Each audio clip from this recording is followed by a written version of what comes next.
Columbus Day is the U.S. holiday that commemorates the landing of Christopher Columbus in the Americas in 1492, and Columbus Day 2018 occurs on Monday, October 8th.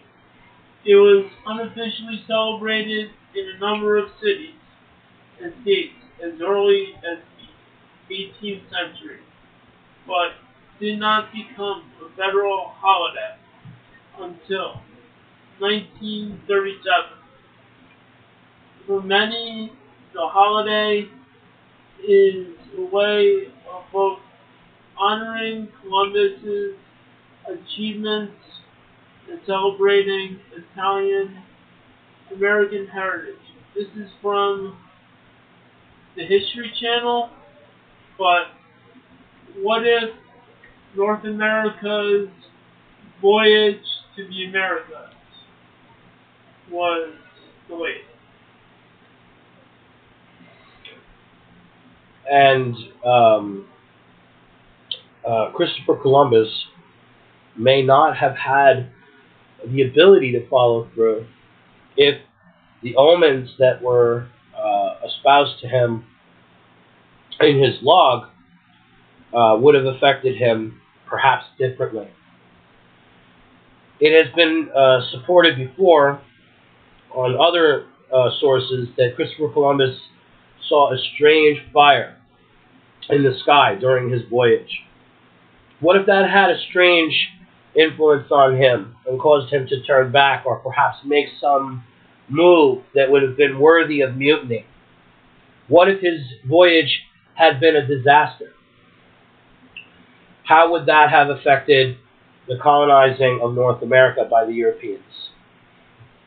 This is Spiritus Holographica. I'm your host, Wolfman, and this is Ricky Bearhart here.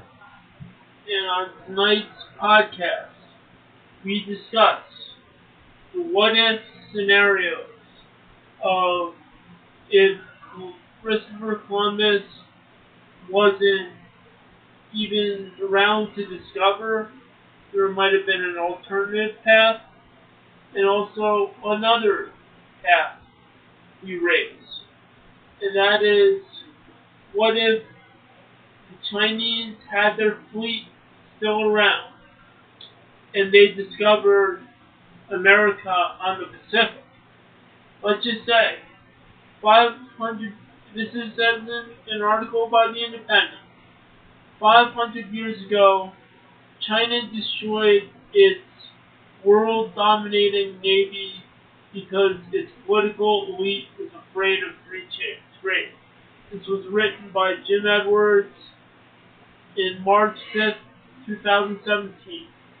What if Chinese never destroyed that fleet and they habitated over the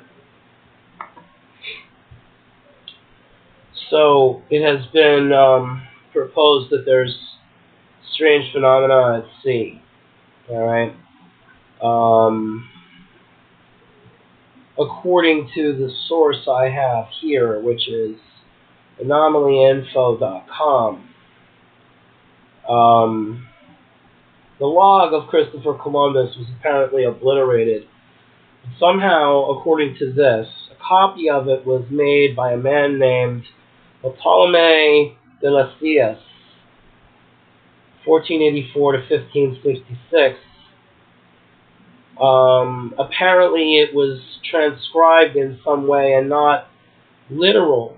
In other words, it was more or less lifting details as opposed to being literal, which probably means it wasn't supposed to happen. It was probably not authenticated either, but probably with no permission. However, the record is here, and it claims to say that he saw quote-unquote mysterious lights. They sailed that day and night 27 leagues and a few more on their route west. And on this night, at the beginning of it, they saw a marvelous branch of fire fall from the sky into the sea, distant from them 4 or 5 leagues. Some scholars claim that this was them seeing a meteorite, which is still an astrological omen to people of their mindset. But it goes on to say, after sunset, Columbus steered his former course west. He made about 12 miles each hour until 2 hours after midnight, made 90 miles, which is 22 leagues. Admiral Columbus claimed someone saw they found land. A sailor named Rodrigo, he was on the stern castle, saw a light, although it was something so faint that he did not wish to affirm it was land.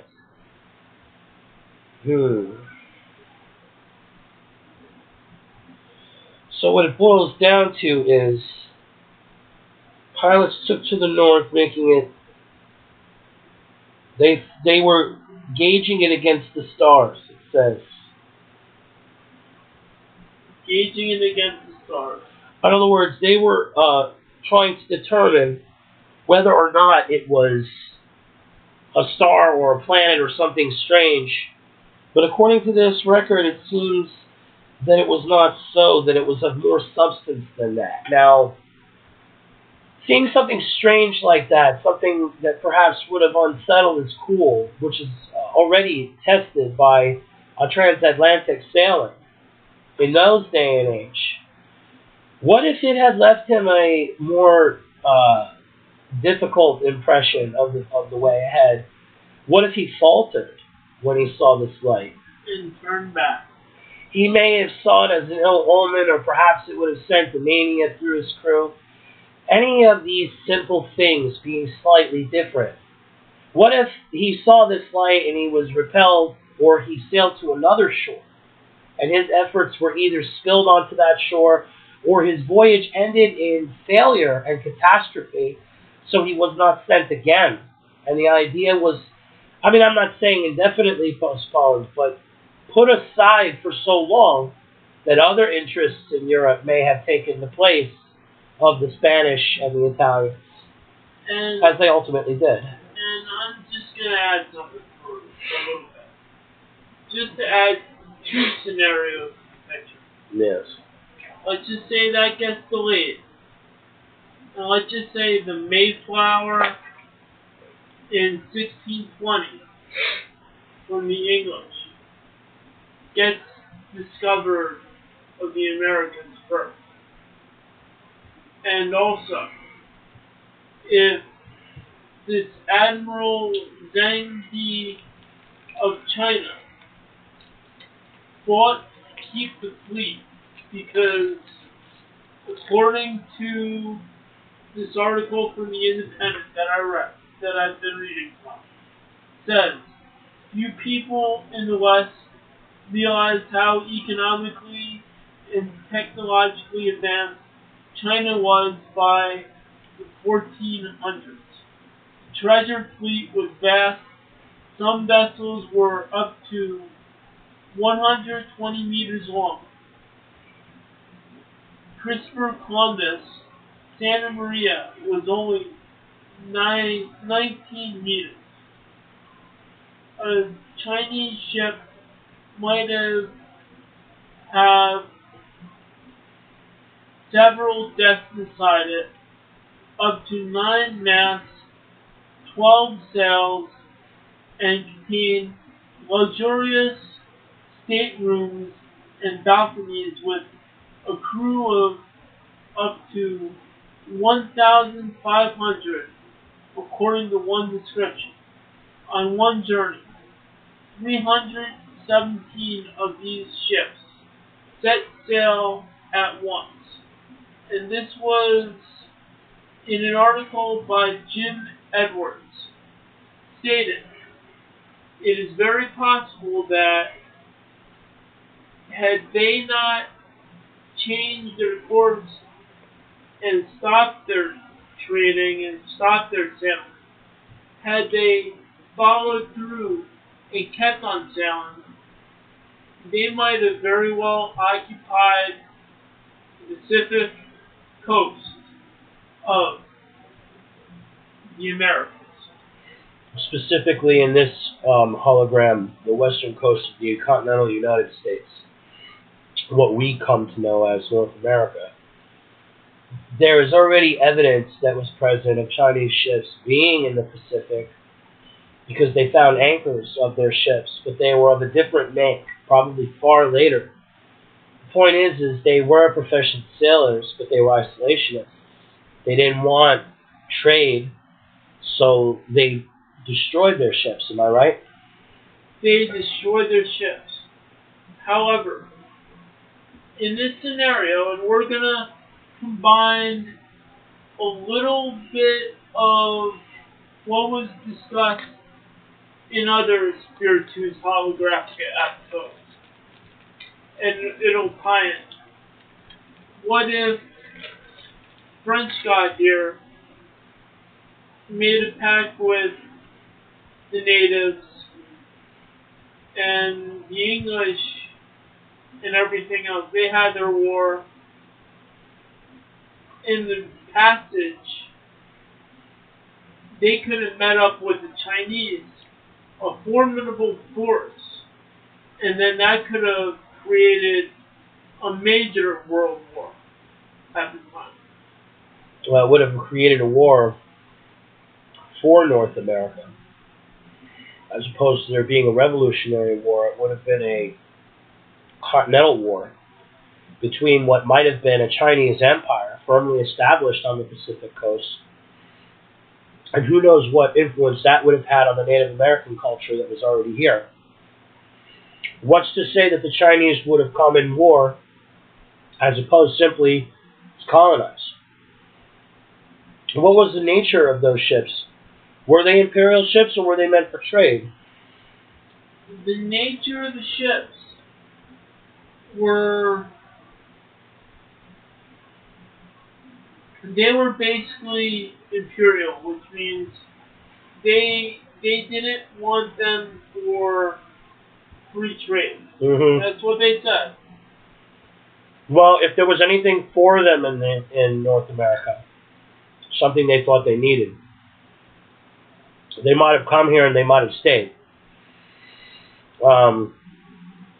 If it's like the Vikings, who were here in North America earlier than Columbus also, specifically in Iceland and Greenland, but there are other people that claim that they were all over the place in the Northeast, Atlantic Northeast.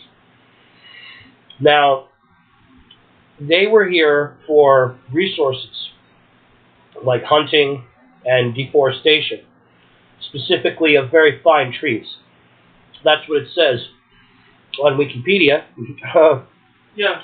Now, so what if the Chinese came with imperial interest, but they were also here? Well, the whole point of Columbus, I was always taught, was he was trying to find a shorter way to circumnavigate the globe to get spices from Asia, specifically India. And that was his bag. He didn't want to go the spice road, and he didn't want to go around Africa.